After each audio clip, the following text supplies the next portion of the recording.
Reports now நேயர்களுக்கு வணக்கம். இன்று நம்முடைய மூத்த பத்திரிகையாளர் கோலகால சீனிவாசன் தான் இணைஞ்சிருக்கார். வணக்கம் சார். வணக்கம்.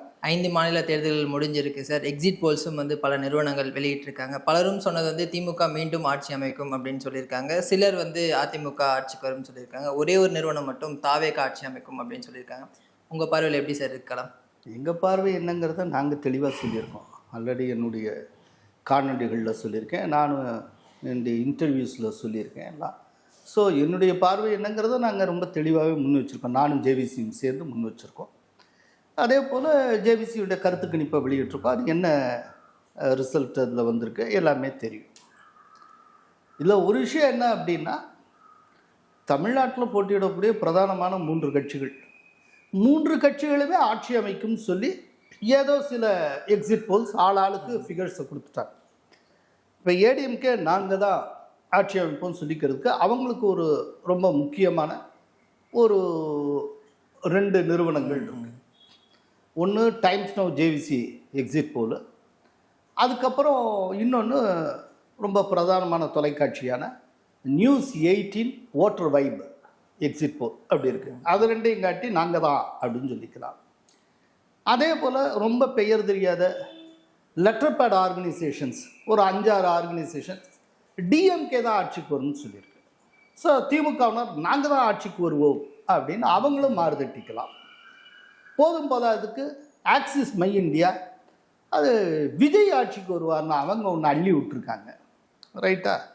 இப்போ விஜய் கட்சியை சார்ந்தவர்கள் நாங்கள் தான் வருவோங்கிறதுக்கு அதை மேற்கோள் காட்டிக்கலாம். ரைட்டா? இப்போ என்னென்னா, அரசியல்வாதிகள் நிம்மதியாக இருக்கலாம், சந்தோஷமாக இருக்கலாம் ரிசல்ட் வர்ற வரைக்கும். கருத்து கணிப்பாளர்கள் செத்தாங்க. இந்த ரிசல்ட் வர்ற வரைக்கும் நிம்மதியாக தூங்கவே முடியாது. ஏன்னா அவங்க ஃபிகர் கரெக்டாக இருக்கணுமே. எலெக்ஷன் வந்ததுக்கப்புறம் என்ன ஆகும் ஏதாகும் யாருக்குமே நிம்மதியாக இருக்க முடியாது. அந்த மாதிரியான ஒரு சிச்சுவேஷன். இதில் ஒன்று புரிஞ்சுக்கணும், எக்ஸிட் போல்லையே இத்தனை போக்குகள் ஏன் வருது? எக்ஸிட் போல் அப்படிங்கிறது நியாயமாக பார்த்தா ஓட்டு போட்டுட்டு வெளியில் வர்றவங்கள்ட்ட நீங்கள் யாருக்கு ஓட்டு போட்டீங்கன்னு கேட்டு எடுக்கக்கூடியதான் எக்ஸிட் போல். அதாவது ஒருத்த வாக்குச்சாவடியிலேருந்து எக்ஸிட் ஆகிறப்போ எடுக்கிறதுக்கு பேர் எக்ஸிட் போல். ரைட்டா? எக்ஸிட் போல் 90% ப்ரிசிஷனோடு இருக்க கடமைப்பட்டிருக்கு. ஆனால் அண்மை காலமாக அப்படி இருக்கிறதே கிடையாது. ஒப்பீனியன் போல்ஸ் கூட ஓரளவு கரெக்டாக இருக்குது, எக்ஸிட் போல் ரொம்ப தப்பாக போகுது. அதை 2024 லோக்சபா எலெக்ஷன் போது பார்த்தோம். பெரும்பாலான எக்ஸிட் போல் 300 சீட்டுக்கு மேலே பிஜேபி மட்டுமே பெறும் என்று கூறின. நடந்தது வேறு. ரைட்டா? இன்னைக்கு வர வர எக்ஸிட் போல் ரிசல்ட்ஸை ரொம்ப நம்ப முடியாத ஒரு சூழ்நிலை உருவாகி இருக்கு. இதுக்கு என்ன காரணம்? நான் பேரை சொல்ல விரும்பலை. இப்போ ஒரு சில அமைப்புகள் லெட்டர் பேட் அமைப்புன்னு நான் சொல்லுவேன். பெரிய புகழடையாத, பெரிய அளவில் சாதித்து காட்டாத, ஆனால் அப்பப்போ தேர்தலின் போது மட்டும் அடிபடக்கூடிய ஒரு சில பெயர்கள் இருக்கு. அவங்க ஏதோ எக்ஸிட் போல் பண்ணியிருக்காங்க. எனக்கு தெரிய அவங்க யாரும் ஃபீல்டுலேயே போகலை. ஒரு வாக்குச்சாவடிக்கு கூட போகாமல் ஒரு எக்ஸிட் போல் அப்படின்னு ஒன்று உருவாக்கியிருக்காங்க.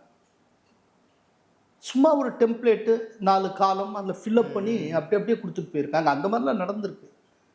பொதுவெளியில் பல விஷயங்களை ஓப்பனாக உடைக்க முடியாது, சொல்லவும் கூடாது. அந்த அந்த ஆர்கனைசேஷன் பேரையே சொன்னால் நாளைக்கு ஏன் மேலே அவங்க டெஃபமேஷன் கேஸ் போடலாம். அது ஒரு ப்ராப்ளம் ஆகும். நிறைய வேறு விதமாக தவறுகள் நிறைய நடந்திருக்கு. இப்போ ஆல்ரெடி நான் சொல்லியிருக்கேன், கருத்து கணிப்பு விஷயத்துலேயே ஜேவிசிக்கும் டைம்ஸ் நவுக்கு இடையில் அக்ரிமெண்ட் சைன் ஆகுது. ஆனால் கருத்து கணிப்பை அவரால் அங்கே வெளியிட முடியலை. அதை அவருடைய கருத்து கணிப்பை டைம்ஸ் நவ் கேரி அவுட் பண்ணலை. என்ன அப்படின்னா, அதுக்கு ஒரு நாள் முன்னால் அவங்க டிஎம்கேக்கு அனுசரணையாக ஃபிகர்ஸ் கொடுக்குமாறு வற்புறுத்துறாங்க, அழுத்தம் கொடுக்குறாங்க. ஜேவிசி முடியாதுங்கிறாரு.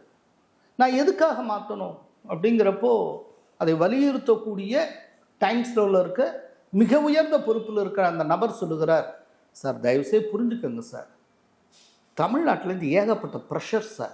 இந்த ப்ரெஷர் கொடுக்கறது யார்? யார் இந்த சார்? ஸோ அப்படின்னா என்ன, இங்கேருந்து டெல்லி வரைக்கும் கை நீளுதுங்க. யார் யாருக்கோ ப்ரெஷர் கொடுக்குறாங்க, என்னமோ நடக்குது, இவ்வளவு பிரச்சனை இருக்கு. அப்படிங்கிறப்போ இந்த எக்ஸிட் போல்ஸு புற்றீசல் போல களத்துக்கே வராமல் ஆளாளுக்கு போட்ட இந்த எக்ஸிட் போல்ஸ் நம்பகத்தன்மை என்ன? இதுதான் என்னுடைய கேள்வி. இதில் இன்னைக்கு காலையில் என்கிட்ட ஹைதராபாத்லேருந்து ரொம்ப ஒரு டாப் லெவல் ஸ்ட்ராட்டஜிஸ்ட் எனக்கு வந்து ஃபோன் பண்ணார். அவர் வந்து கிட்டத்தட்ட ஒரு 9 மாநில சீஃப் மினிஸ்டர்ஸோட தேர்தல் காலத்தில் பணிபுரிந்தவர், ரொம்ப டாப் லெவல் பர்சன். அவர் வந்து எனக்கு ஃபோன் பண்ணி பேசிகிட்டு இருந்தார். பேசுகிறப்ப நான் கேட்டேன், அப்படியே மஷ்ரூம் மாதிரி எக்ஸிட் போல் அவன் என்னமோ ஃபிகர் சொல்கிறான், யாரையுமே நம்ம களத்தில் பார்க்கல, ஒருத்தரும் போய் எடுத்த மாதிரி தெரியல, ஏன் இவ்வளவு எக்ஸிட் போல்? இன்னொன்று, சரி இதுக்கு பின்னால் சில கட்சிகள் இருக்குது அப்படின்னு வச்சுக்கிட்டா கூட தேர்தல் முடிஞ்சு போச்சு, இனிமேல் எக்ஸிட் போலில் வந்து இந்த ஜாலம்லாம் செஞ்சு என்ன லாபம்? சார், நீங்கள் போட்ட ஓட்டு எல்லாமே எலக்ட்ரானிக் ஓட்டிங் மிஷினில் தூங்கிக்கிட்டு இருக்கு. மே 4ஆம் தேதி அதை தட்டி எழுப்ப போகிறாங்க. அது அன்னைக்கு முழிச்சுக்க போகுது. அன்னைக்கு எந்த பக்கம் கொடை சாய போகுது, யாருக்கு சாதகமாக இருக்க போகுது, யாருக்கு பாதகமாக இருக்க போகுது, எல்லாம் தெரிஞ்சிடும். ரைட்டா? ஸோ எலெக்ஷனே முடிஞ்சதுக்கு பிறகு திடீர்னு எதுக்கு இத்தனை எக்ஸிட் போல் ஏதோ ஒரு பக்கமாக சாயுது, இன்னொரு பக்கம் திடீர்னு எலெக்ஷன் முடிஞ்சதுக்கப்புறம் பர்பஸாக பல மீடியாஸ் வந்து விஜயை ஹீரோவாக்குறாங்க. எலெக்ஷன் முடியறதுக்கு முன்னால் செய்யலை, செஞ்சிருந்தால் கூட அவருக்கு லாபமாக இருந்திருக்கும். எலெக்ஷன் முடிஞ்சதுக்கப்புறம் திடீர்னு அவரை ஹீரோவாக்குறாங்க. அதில் ஒரு எக்ஸிட் போல் அவர் நம்பர் 1 வருவார்னு சொல்கிறாங்க. இதெல்லாம் என்னதுங்க கூட்டு அப்படின்னு சொல்லி கேட்டேன். அதுக்கு அவர் ரொம்ப அருமையான ப்ரில்லியண்ட்டான ஒரு ஆன்சர் சொன்னார். ஆக்சுவலாக அந்த மாதிரி அந்த ஃபீல்டில் இருக்கிறவங்க தான் யோசிக்கவும் முடியும், சரியாக சொல்லவும் முடியும். அவர் சொன்ன பதில் என்ன தெரியுமா சார்? வேறு ஒன்றும் இல்லைங்க, பெட்டிங் புக்கீஸ் பண்ணுற வேலை. தமிழ்நாடு எலெக்ஷன் தொடர்பாக மட்டும் பெட்டிங்குடைய வால்யூம் என்ன தெரியுமா சார்? 10,000 கோடி. அந்த அளவுக்கு இங்கே பணம் புரண்டுகிட்டு இருக்கு. நீங்கள் யார் ஜெயிக்கிறாங்கன்னு பொதுவாக எல்லாரும் ப்ரிடிக்ட் பண்ணுறாங்களோ அதே அதை சொல்லிடுறான்னு வச்சுக்கோங்க. அவங்கள ஜெயிச்சிடுறாங்கன்னா கட்டின பணத்துக்கு மேலே கூட கொடுக்கணும். இப்போ பெட்டிங்கில் ஒரு உதாரணத்துக்கு சொல்கிறோன்னா, நீங்கள் 10 கட்டி நீங்கள் சொன்னபடி இருந்தால் 20 கிடைக்கும். ஒருத்தர் 1 கோடி கட்டுவாங்க. பெட்டிங்லாம் பார்த்தீங்கன்னா 5 கோடி, 2 கோடி, 20 லட்சம், 40 லட்சம் அப்படி தூக்கி தூக்கி எறிவாங்க. ரைட்டா? அந்த மாதிரி பெட்டிங் கட்டுவாங்க. அப்போது நீங்கள் கரெக்டாக இந்த போக்கு இப்படித்தான் இருக்குங்கிறத கரெக்டாக ப்ரிடிக்ட் பண்ணி கட்டிட்டா அவன் அள்ளிடுவான். இப்போ என்னன்னா, இந்த ப்ரொஜெக்ஷனை கொடுக்கறது யார்? மீடியா. இந்த மீடியாக்கள் இவங்க பண்ணுற வேலை என்னன்னா, யார் திட்டவட்டமாக தோற்பார்களோ இல்லாட்டி தோற்கிறதுக்கான சாத்தியம் யார் இருக்கோ அவங்க ஜெயிக்கிற மாதிரி காட்டுறது. ஓகே. இப்போ இந்த ப்ரொஜெக்ஷனை நம்பி ஒருவேளை விஜய் வந்தாலும் வந்துடுவாரோ, அவர் வந்துடுவாரோ, இவர் வந்துடுவாரோ, ஆளாளுக்கு பெட் கட்டுவான்ல. ரிசல்ட் வரப்போ பெட் கட்டணும் அத்தனை பேருக்கும் பணம் போயிடும். எல்லாருமே சரியான டைரக்ஷனில் பெட் கட்டிட்டான்னா புக்கீஸ் சம்பாதிக்க முடியாது. தப்பாக கட்டினா மட்டும்தான் புக்கீஸுக்கு லாபம். கிட்டத்தட்ட 10,000 கோடி வரைக்கும் புழங்குது சார் அப்படின்னு சொல்லி சொன்னார். அது சொன்னதோட இன்னொரு தகவல் சொன்னார் சார். சட்டா பசான்னு சொல்லி ராஜஸ்தான், மகாராஷ்டிரா இந்த இதில் டெல்லியில் இருக்குது. இப்போ அவனுடைய ஒரு சட்டா பசார் இது ஒன்று போயிட்டுருக்கு தமிழ்நாடு பாலிடிக்ஸ் சம்மந்தமாக. அதை காட்டில் சத்தமே இல்லாமல் திருப்பூரில் ரகசியமாக ஒரு பெட்டிங் ஒன்று போயிட்டுருக்கு சார். ஓவராலாக இந்த தமிழ்நாடு எலெக்ஷன் தொடர்பாக மட்டும் அந்த பெட்டிங்குடைய வால்யூம் 10,000 கோடி அப்படின்னு. மீடியாவில் முதல் தடவையாக இதை உங்கள்கிட்ட தான் சொல்கிறேன் எக்ஸ்க்ளூசிவாக. ஆக்சுவலாக என் சேனலில் கூட இன்னும் அதை பற்றி நான் பேசுகிறேன். ஸோ பெட்டிங் வந்து அப்படியே ராக்கெட் வேகத்தில் போயிட்டுருக்கு. ஒருவேளை இந்த ப்ரொஜெக்ஷனுக்கு பின்னால் இது காரணமாக இருக்கலாம். என்கிட்ட அந்த ஸ்ட்ராட்டஜி சொன்னாலே அது நியாயமான காரணம்னு பட்டது. அவர் சொல்கிறதுக்கு முன்னால் வரைக்கும் அந்த கோணத்தில் நான் யோசிக்கவே இல்லை. இது ஒரு பெரிய காரணமாக இருக்கும், இப்போ தான் தெரியுது. ஸோ யார் யாரோ எங்கேயோ மீடியாவில் எங்கெங்கேயோ ஆளை வச்சுருக்காங்க, எங்கெங்கேயோ டிசைட் பண்ணுறாங்க. எல்லாம் கடைசியில் பணம் விளையாடிக்கிட்டு இருக்கு. இந்த பணம் விளையாடாத இடம் எதுன்னா மக்கள் ஓட்டு போடுறாங்களா அந்த இடம். பட் மக்களுக்கும் பணம் விநியோகம் பண்ணியிருக்காங்க, அது வேற. ஆனால் அந்த இடத்தை பொறுத்தளவு என்னன்னா எல்லா கட்சிக்காரங்களும் பணம் கொடுத்துருக்காங்க, அத்தனை பேர்ட்டையும் காசை வாங்கியிருக்காங்க. ஸோ அவங்களுக்கு கடைசியில் அவங்களுக்கு பிடிச்ச கட்சிக்கு தான் போட போகிறாங்க. ஸோ பணம் பாதாளம் மட்டும் பாயுங்கிறாங்கல்ல, அது பெட்டிங் வரைக்கும் பாயுது. இதுதாங்க இந்த எக்ஸிட் போல் ரகசியம். அதனால எக்ஸிட் போல் ஐயோ இப்படி வந்துருச்சு அப்படி யாரும் மனம் குமுற தேவையில்லை. களத்தில் நிஜமாகவே ஒர்க் பண்ணி நிஜமாகவே ஓட்டர்ஸை சந்திச்சு மெய்யாகவே ஒரு ஒரு எக்ஸிட் போல் அண்ட் ஒரு ஒப்பீனியன் போலுக்கான விதிமுறைகளோடு எடுக்கப்பட்டிருந்த எக்ஸிட் போல் எதுவோ அந்த எக்ஸிட் போல் அந்த ஒப்பீனியன் போல் என்ன சொல்லுகிறதோ அதன்படி தான் இந்த ரிசல்ட் வரும். ஆனால் பார்க்குற மக்கள் ஒரு குழப்பத்தில் இருக்குது. இவங்க ஒன்று சொல்கிறாங்க, இவங்க ஒன்று சொல்கிறாங்க அப்படின்னும் போது அந்த அக்யூரேசி ரேட்டை பார்க்குறாங்க சார். இப்போ கடந்த வரலாற்றில் யாரெல்லாம் எப்படி கணிச்சிருக்காங்க, யாரெல்லாம் கரெக்டாக ப்ரிடிக்ட் பண்ணியிருக்காங்க அப்படின்னு பார்க்கும்போது இந்த மை ஆக்சிஸ்க்கு ஓரளவுக்கு வந்து கிரெடிபிலிட்டி இருக்கிறதா வந்து சொல்கிறாங்களே சார். ஆக்சுவலாக ஆக்சிஸ் மாதிரி ஒரு அபத்தமான கருத்து கணிப்பு நிறுவனம் எதுவுமே கிடையாது. பட்டு அபத்தமான ஒரு கருத்து கணிப்பு நிறுவனம். ஆக்சிஸ் மை இந்தியா கருத்து கணிப்பு நிறுவனத்தினுடைய தலைவர் ஒரு சேனலில் ரொம்ப மோசமாக ப்ரிடிக்ட் பண்ணிட்டு சொல்லி அழுது இருக்கிறார். ரைட்டா? அதனால நீங்கள் அவருக்கு எப்படி கிரெடிட் கொடுத்தீங்கன்னு எனக்கு தெரியல. நீங்கள் எதை இல்லை, இது சமூக வலைதளங்களை பரவிட்டு இருக்கு சார். சமூக வலைதளம் தானே. நம்ம வாட்ஸ்அப் விஞ்ஞானிகள் என்ன வேணாலும் பேசுவாங்க. இப்போ இந்த தடவை அவங்க கொடுத்துருக்க இந்த எக்ஸிட் போல் முடிவுகளை வச்சு அவங்க எவ்வளோ பெரிய அறிவாளிகள்ங்கிறதுக்கு நான் சொல்கிறேன். அவங்களுடைய எக்ஸிட் போல் இதில் ஒன்று போட்டிருந்தாங்க, ஜாதி வாரியா எந்தெந்த ஜாதியினருடைய ஓட்டு எந்தெந்த கட்சிக்கு போயிருக்கு. இப்போ பிராமணர்களுடைய ஓட்டு 52% ஏடிஎம்கே பிஜேபி இதுக்கு போயிருக்கு, அதுவா இதுவா. மேலே டாப்பில் அந்த காலம் டாப்பில் தமிழ்நாட்டில் பிராமணர்கள் எண்ணிக்கை அது ஒன்று வருது, 9% அப்படின்னு இருக்கு. தமிழ்நாட்டில் பிராமின்ஸ் எங்கே சார் 9% இருக்காங்க சார்? 2% கூட கிடையாது. ஒரு டைத்தில் 2 இருந்தாங்க. இன்னைக்கு பிராமணர்கள் அக்ரஹாரத்தை விட்டு வெளியில் போயிட்டாங்க. பெரும்பாலானவங்க தமிழ்நாட்டை விட்டே வெளியில் போயிட்டாங்க. பக்கத்து மாநிலங்களில் இருக்காங்க, வெவ்வேறு நாடுகளில் இருக்காங்க. இன்னைக்கு எத்தனை அக்ரஹாரத்தில் பிராமின்ஸ் இருக்காங்க எனக்கு சொல்லுங்கள். பிராமின்ஸ் 9%ன்னு ஒரு கருத்து கணிப்பு சொல்லணும்னா இது என்ன கருத்து கணிப்பு? இவங்களுக்கு தமிழ்நாட்டை பற்றி ஏதாவது தெரியுமா? சரி, அது கூட பரவாயில்ல, வெறும் 9%ஓடு போச்சு, விட்டுருங்க.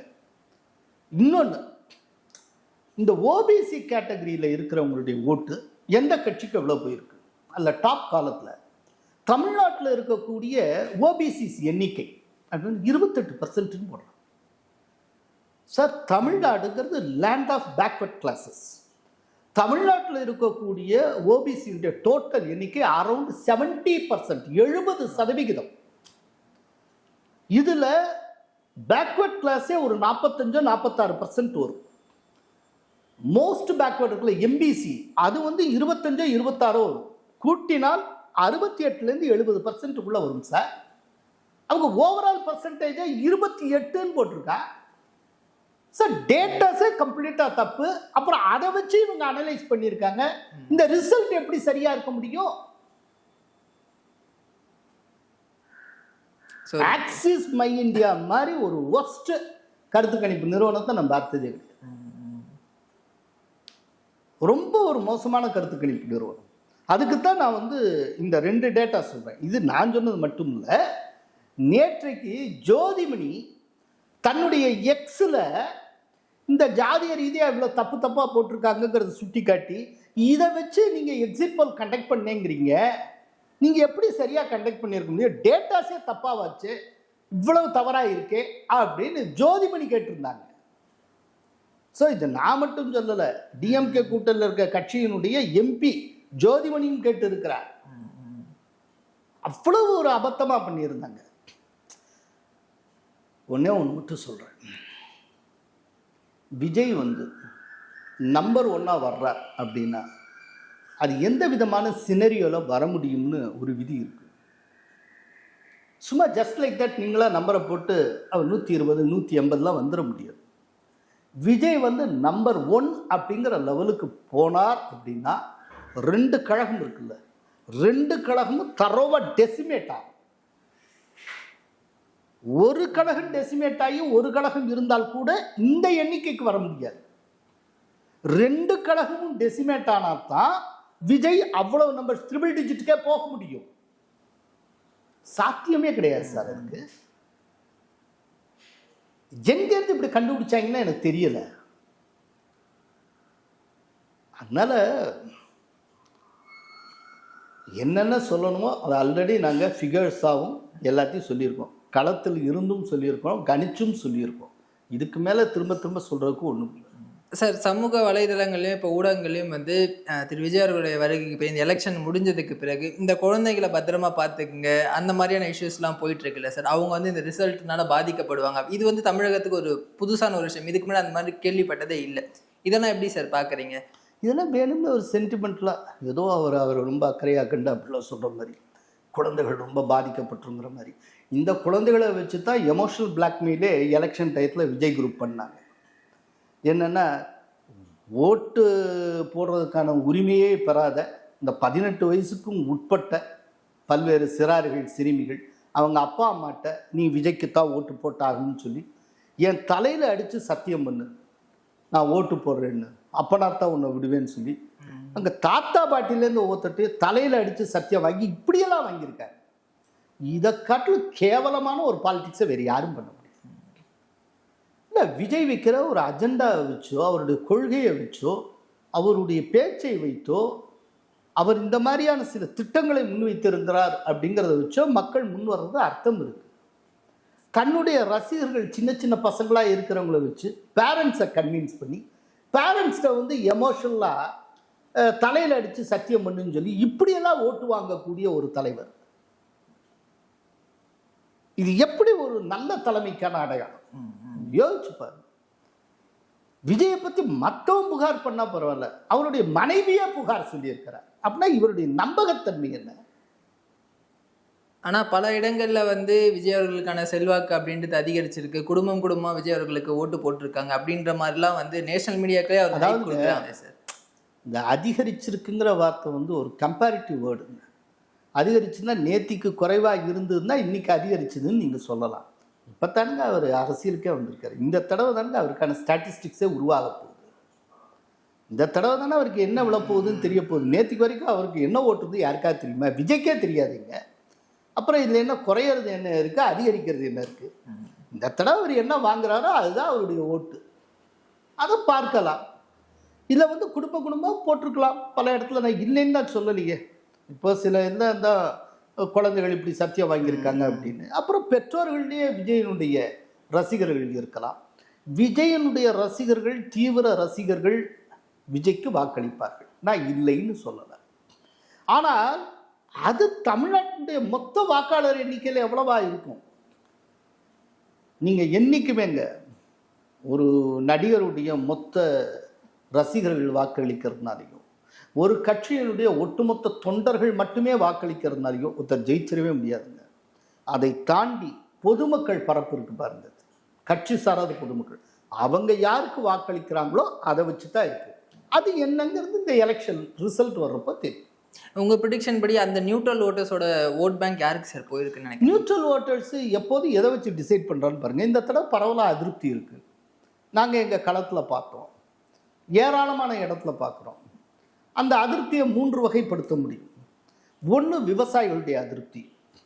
அது சவுத்துலேருந்து நார்த்து எண்டு வரைக்கும், காவிரி டெல்டா வரைக்கும், நார்த்து வரைக்குமே ஃபுல்லாக இருக்குது. விவசாயிகளுக்கு ஸ்டாலின் எதுவும் செய்யலை, கடனை தள்ளுபடி செய்யலை, அதே போல் பயிர்களுக்கான இன்சூரன்ஸு அவர் ஆட்சி செய்த ஆண்டுகளில் தரவே இல்லை. இப்போ எலெக்ஷனுக்கு முன்னால் தான் தந்திருக்காரு. அதே நேரத்தில் எடப்பாடியை கடன் தள்ளுபடியை 2 தடவை செஞ்சார் அவர் ஆட்சி காலத்தில். வருஷம் பயிர்களுக்கான இன்சூரன்ஸ் கொடுத்தாரு. இப்படி நிறைய சொல்கிறாங்க. அதனால் விவசாயிகள் கோபம் அந்த லெவலில். அப்புறம் பெண்களுக்கு வந்து பாதுகாப்பு இல்லை.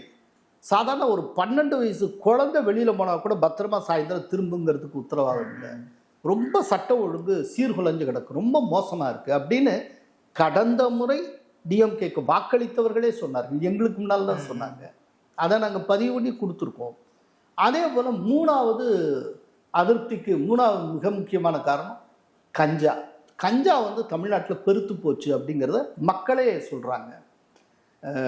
+2 படிக்கிறவன் கஞ்சா அடிக்கிறான், ரொம்ப கேவலமாக இருக்குது, கெட்டு போச்சு. கஞ்சா சாக்லேட்டுங்கிறது சர்வசாதமாக எல்லா இடத்துலையும் கிடைக்குது.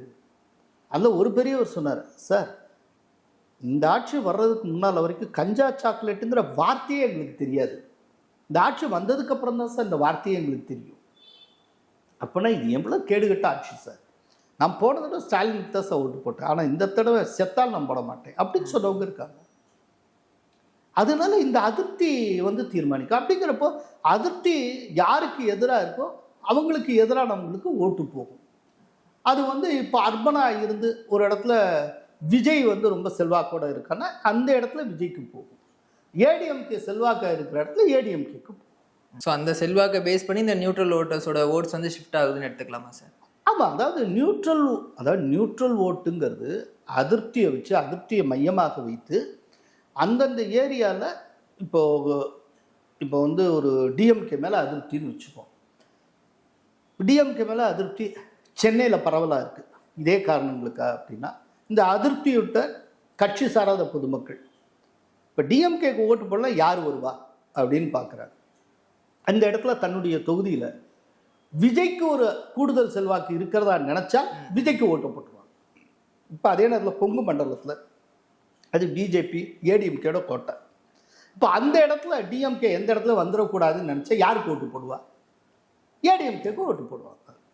அவ்வளோதான். அதுமாதிரி இப்போ குறிப்பாக சென்னை மண்டலத்தில் பார்த்தீங்கன்னா திமுகவுக்கு இந்த முறை டஃப்பாக இருக்கும் அப்படின்ட்டு வந்து நிறைய நேஷனல் மீடியாஸ்லாம் சொல்கிறாங்க. குறிப்பாக கொளத்தூர் அண்ட் சேப்பாக்கத்திலே அவங்களுடைய வெற்றி அப்படின்றது வந்து ரொம்ப ஈஸியாலாம் கிடைச்சாது அப்படின்ற மாதிரிலாம் சொல்கிறாங்க. இங்கே எப்படி சார் இருக்கு நிலவரம்? சென்னையை பொறுத்தவரை ரொம்ப டஃப். இந்த டஃப்புக்கு ஒரு நல்ல உதாரணம் ஒன்று சொல்கிறேன். டிஎம்கே அதன் ஹிஸ்ட்ரியிலே முதல் தடவையாக சென்னைக்குன்னு தனி எலெக்ஷன் மேனிஃபெஸ்டோ வெளியிட்டாங்க. எதுக்காக வெளியிடணும்? அப்படி என்ன தேவை? ஏன்னா அந்த அளவுக்கு சென்னையில் டிஎம்கேட ஓட்டுகளை விஜய் டேமேஜ் பண்ணியிருக்கிறார். ஒன்று நல்லா புரிஞ்சுக்கணும், விஜய் வெளியிலேருந்து அவர் வாங்கக்கூடிய, அதாவது அவங்க ரசிகர்கள் தவிர வெளியிலேருந்து விஜய்க்கு வரக்கூடிய 100 வாக்குகளில் 70 வாக்குகள் டிஎம்கேடைய வாக்குகள், இல்லாட்டி டிஎம்கே கூட்டணியின் வாக்குகள். ஒரு 10லேருந்து 15% வாக்குகள் நாம் தமிழர் வாக்குகள், மீதி 15% வாக்குகள் என்டிஏவுடைய வாக்குகள். இதுதான் உண்மை. இப்போ இங்கே தனியாக ஒரு எலெக்ஷன் மேனிஃபெஸ்டோவே வெளியிட்டாங்கன்னா அப்போனா அந்த அளவுக்கு டேமேஜ் ஆகிருக்குன்னு அர்த்தம். களம் அந்த அளவுக்கு டேமேஜ் ஆகிருக்கு. மொத்தம் சென்னையில் மட்டும் 16 தொகுதி, அநேகமாக 50% கான்ஸ்டியூன்சிஸில் டிஎம்கே வெற்றி வாய்ப்பை இழக்கும். ஒன்று. ஆனால் இங்கே ஒன்று புரிஞ்சுக்கணும், டிஎம்கே வெற்றி வாய்ப்பை இழக்கும்னு நான் சொல்கிறேன்னா அதனுடைய பொருள் உடனே அங்கே விஜய் ஜெயிப்பாருங்கிறது இல்லை. விஜய் வந்து கடுமையான டேமேஜை உருவாக்குறதுனால இது ஆமை முயலை வென்ற கதையாக அதிமுக ஜெயிக்கிறதுக்கு நிறைய வாய்ப்பு. பெரம்பூரில் விஜய் ஜெயிப்பார். அதை தவிர்த்து மீதி 6-7 தொகுதிகளில் ஏடிஎம்கே ஜெயிக்கிறதுக்கு வாய்ப்பு இருக்குது. இது வந்து விஜயனுடைய கைங்கரியம். அந்த மாதிரிலாம் இருக்கிறதுக்கு வாய்ப்பு இருக்குது. எப்படினாலும் 50% கான்ஸ்டியூன்சிஸில் டிஎம்கே வெற்றி வாய்ப்பை இழக்கும், இது உறுதி. ஏன்னா அந்த அளவுக்கு ரொம்ப ஒரு டேமேஜ் ஆகிருக்கு.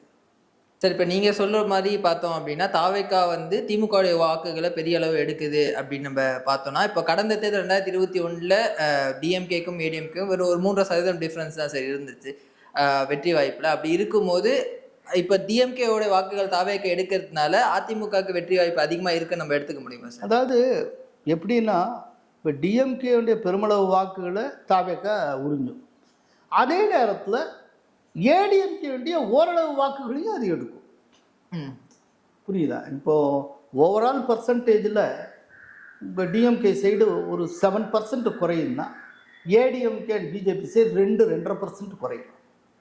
அப்படி குறையிறப்போ திரும்பவுமே இந்த 2 கட்சிக்கு இடையிலான பர்சன்டேஜ் அப்படிங்கிறது 3-4% தான். அது மெயின்டைன் ஆகிட்டு. ஸோ அப்படி மெயின்டைன் ஆகும்போது அது திரும்ப திமுக தானே சார் ஃபேவராக இருக்கும் நீங்கள் சொல்கிற? நான் வந்து வாக்கு டிஃபரன்ஸ்னு சொன்னது ஏடிஎம்கே கூடுதலாக எடுக்குங்கிற அர்த்தத்தில் சொல்லுங்கள். ஓகே ஓகே, ஏடிஎம்கே கூடுதலாக எடுக்கும் இந்த தடவை. இப்போ என்னன்னா, இப்போ அவங்கள காட்டில் 7.5-8% குறையும்னு சொல்கிறேன். முன்னாலே எடுத்த காட்டில் டிஎம்கே. அப்போனா அவங்க பர்சன்ட்லேருந்து இப்போ போன தடவை 3% டிஃப்ரென்ஸா? சரி, இப்போ 8% குறையுதுன்னா இப்போ ஏடிஎம்கே எவ்வளோ எட்ஜ் ஓவர் இருக்கும்? 3%ல தானே முன்னால் அவங்க லீட் பண்ண, 3 கழிச்சிருங்க, 5% லீடிங்கில் இருக்கா? ஏடிஎம்கே சைட்லேயே 2% போயிருங்கிறேன்ல விஜய்னால, அதையும் கழிச்சிருங்க, இப்போ எவ்வளோ லீடு? அப்போ அந்த 3% இங்கே அதைத்தான் சொல்கிறேன். ஓகே ஓகே, இதைத்தான் நான் சொல்கிறேன். ஸோ ஏடிஎம்கே லீட் பண்ணும். லீட். ஆனால் வந்து இப்போ கருத்து கணிப்புகளை பார்க்கும்போது மக்கள் மனதில் ஒருவேளை திமுக திரும்ப வந்துருமோ அப்படின்ற ஒரு பிம்பத்தை கிரியேட் பண்ணுறதுக்காக இந்த ஒரு எக்ஸிட் போல்ஸ் கொடுக்கப்பட்டதா சார்? அப்படி கிரியேட் பண்ண எந்த யூஸ் இல்லையே சார். அது அதுக்கு ஆல்ரெடி பதில் சொல்லிட்டேன். எலெக்ஷன் முடிஞ்சாச்சு. பிம்பத்தை கிரியேட் பண்ணுறதுனால எந்த கட்சியும் லாபம் அடைய போகிறதில்லை. ஆனால் தொண்டர்கள் மத்தியில் 4ஆம் தேதி வரைக்கும் ஒரு நிம்மதியை உருவாக்கலாம், ஒரு பார்வையை உருவாக்கலாம், அப்புறம் ஒரு நேரட்டிவ் ஒன்று செட் பண்ணலாம். நாளைக்கு ரிசல்ட் வேறு விதமாக வர்றப்போ பார்த்தீங்களா, ஏராளமான எக்ஸிட் போல் எங்களுக்கு சாதகமாக சொல்லி அப்படியெல்லாம் இருந்து கூட எப்படி ரிசல்ட் மாறும் அப்படின்னா எலக்ட்ரானிக் ஓட்டிங் மிஷின் காரணம். எஸ்ஏஆரை கண்டக்ட் பண்ண அந்த எலெக்ஷன் கமிஷன் சதி செய்திருக்கிறது. அதிமுக பிஜேபி தேர்தல் ஆணையத்துடன் கூட்டணி வைத்திருக்கிறது அப்படின்னு எதையாவது சொல்லலாம். சொல்றது தானே. இப்போ ராகுல் காந்தி அப்படித்தானே சொல்லிட்டு இருக்காரு. மகாராஷ்டிரா தேர்தலில் வந்த ஒப்பீனியன் போல அண்ட் எக்ஸிட் போல் எல்லாம் எங்களுக்கு சாதகமாக இருக்கிறப்போ எப்படி ரிசல்ட் மட்டும் தப்பாக வரும்னு கேட்டார்ல. ஆக்சுவலாக இந்த மாதிரி கேள்வி ரொம்ப ஒரு குழந்தைத்தனமான அடிமுட்டாள்தனமான கேள்வி அப்படிங்கிறதே ராகுலுக்கு தெரியுது. பொதுவாக என்ன நம்ம ரிசல்ட் வந்ததுக்கப்புறம் நம்ம கணிப்போம் அப்படின்னா, தேர்தல் ரிசல்ட் என்ன வந்திருக்கோ அதை ரிஃப்ளெக்ட் பண்ணுற மாதிரி எந்த எக்ஸிட் போல் வந்திருக்குன்னு பார்ப்போம். அதை வச்சு அந்த எக்ஸிட் போல் அந்த ஆர்கனைசேஷன் ஒரு பெஸ்ட் ஆர்கனைசேஷன், நல்லா கணிச்சிருக்காங்க, நம்ம பாராட்டுவோம். ஆனால் ராகுல் காந்தி எப்படி அளவீடு செய்கிறாருன்னா, எக்ஸிட் போல் முடிவு மாதிரி ஏன் ரிசல்ட் வரலைன்னு கேட்குறேன். இது என்னன்னா, ஏன் வந்து செருப்புக்கு ஏற்றபடி காலை வெட்டலை அப்படின்னு அவர் கேட்டுக்கிட்டு இருக்காரு. இப்படி ஒரு நேரேட்டிவை செட் பண்ணலாம். நாளைக்கு ரிசல்ட் மாறி வந்துச்சுன்னா அதுக்காக எல்லாத்துக்கும் மேலே இன்னொரு அடிஷனலாக ஒரு பாயிண்ட்டை ஆல்ரெடி உங்களுக்கு சொல்லியிருக்கேன். இதுக்கு பின்னால் புக்கீஸ் இருக்காங்க, பெட்டிங் இருக்குது அப்படின்னு சொல்லியிருக்கேன். இதெல்லாம் காரணம். மே 4ஆம் தேதி பார்க்கலாம் சார் மக்களோட தீர்ப்பு என்ன அப்படின்ட்டு. தகவலுக்கு ரொம்ப நன்றி சார். மிக்க நன்றி.